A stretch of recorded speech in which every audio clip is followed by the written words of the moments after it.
Hello বন্ধুরা, general knowledge অর্থাৎ GK first ক্লাসে সবাইকে স্বাগত। আমি কিন্তু আজকে লজিক্যাল রিজনিংয়ের উপরে একটা ভিডিও দিয়েছি, যারা এখনও দেখোনি দেখে নাও।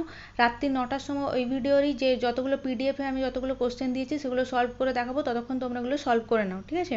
এছাড়াও বলে রাখি, তোমরা অনেকে রুটিনের কথা বলছো, রুটিন আমি এখনও ক্রিয়েট করিনি, কেন কি কিছুদিন পরে দোল হোলি এগুলো রয়েছে, তো এখনও বেশি মেম্বার অ্যাড হয়নি টেলিগ্রাম চ্যানেলে, তো অনেকেই অ্যাড হচ্ছে আস্তে আস্তে।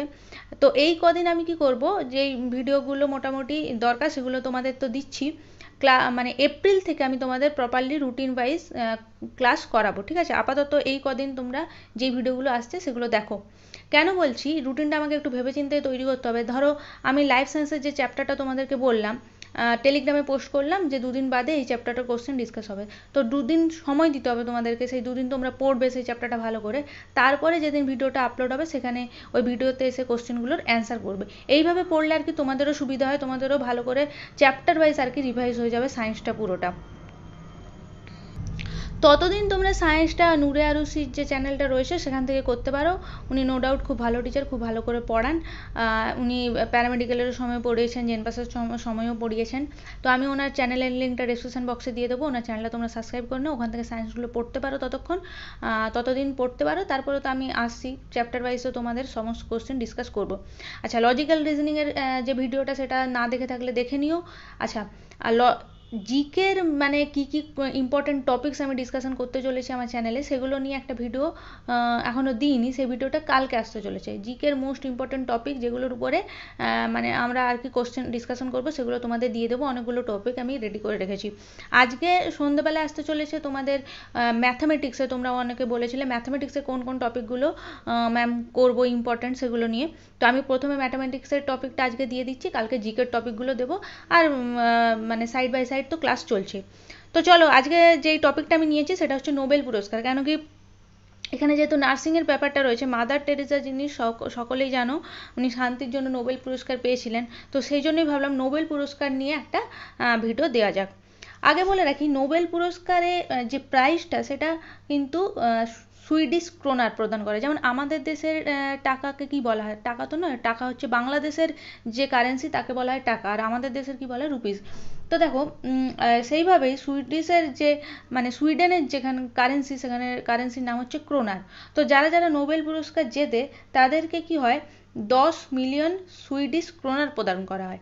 10 মিলিয়ন সুইডিশ ক্রোনার মানে ওখানকার কারেন্সি ক্রোনার, তাই 10 মিলিয়ন ক্রোনার দেওয়া হয়, ঠিক আছে, যারা নোবেল পুরস্কার জেতে। এছাড়াও মানে যেই প্রাইজ মানিটা ছাড়াও একটা ডিপ্লোমা সার্টিফিকেট দেওয়া হয়, 18 ক্যারেটের একটা সোনার পদকও দেওয়া হয়, ঠিক আছে, নোবেল পুরস্কার প্রাপকদের।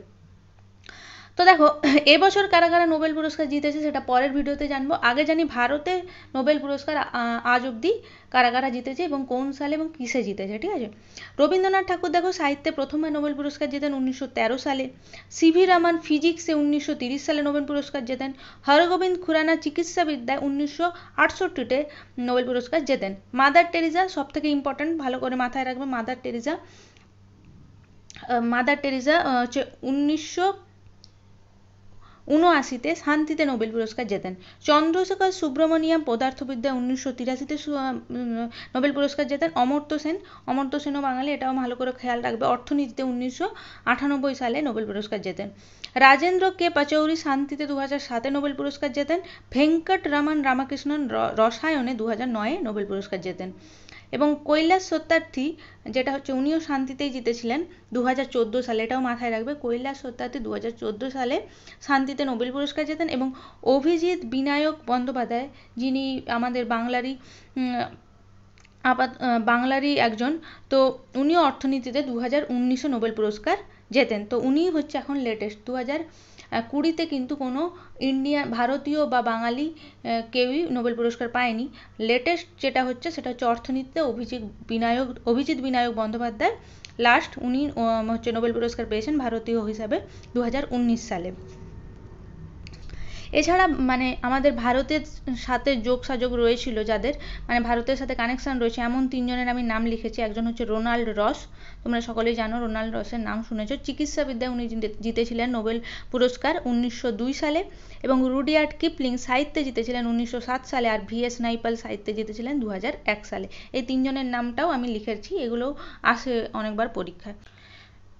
এবং আরেকটা মোস্ট ইম্পর্ট্যান্ট দেখো, সর্বকনিষ্ঠ নোবেল প্রাপক হচ্ছে মালালা ইউসুফজাই, পাকিস্তানে 2014 সালে মাত্র 17 বছর বয়সে কিন্তু উনি নোবেল পুরস্কার জেতেন।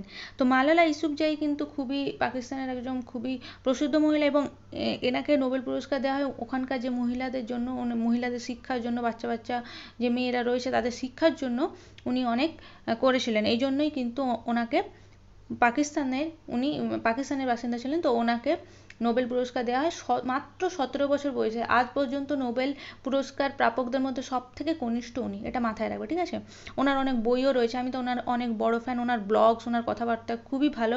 মানে উনি মহিলাদের সম্বন্ধে যে সমস্ত ধারণা রাখেন, বা বাচ্চাদের সম্বন্ধে, বাচ্চাদের শিক্ষা, মহিলাদের শিক্ষা নিয়ে যে সমস্ত কথা বলেন, খুবই ভালো। মানে পাকিস্তানে তো তোমরা জানোই ওখানে তালিবানি জঙ্গিরা রয়েছে যারা মহিলাদেরকে পড়াশোনার উপরে খুবই বাধা নিষেধ রাখে, যেখানে পড়াশোনা করতে দেয় না, ঠিক আছে, বাচ্চা মেয়েদের পড়াশোনা করতে দেয় না। সেখানে উনি অনেক স্ট্রাগল করেছিলেন এবং মহিলাদের জন্য অনেক কাজ করেছিলেন, ওই জন্য ওনাকে নোবেল পুরস্কার দেওয়া হয়। এছাড়াও ভারতের তো মনে রাখবে mother Teresa important, Amartya Sen বলে দিলাম, আর অভিজিৎ বিনায়ক বন্দ্যোপাধ্যায়, কৈলাস সত্যার্থী, এগুলো মনে রাখবে, ঠিক আছে। এটা এইভাবে ব্যাক টু ব্যাক আমি প্রত্যেকটা টপিকের উপর ভিডিও দেবো, আর কি কি টপিক আমি জেনারেল নলেজে ডিসকাশন করবো সেটা নিয়ে একটা ভিডিও দেবো। সেই ভিডিওটা তোমরা দেখবে, সেই টপিকগুলো আমি ব্যাক টু ব্যাক পড়াবো তোমাদের, ঠিক আছে। দেখা হচ্ছে পরের ভিডিওতে। ভালো থেকো, ভিডিওটা ভালো লেগে থাকলে একটা লাইক করো। Tata, by.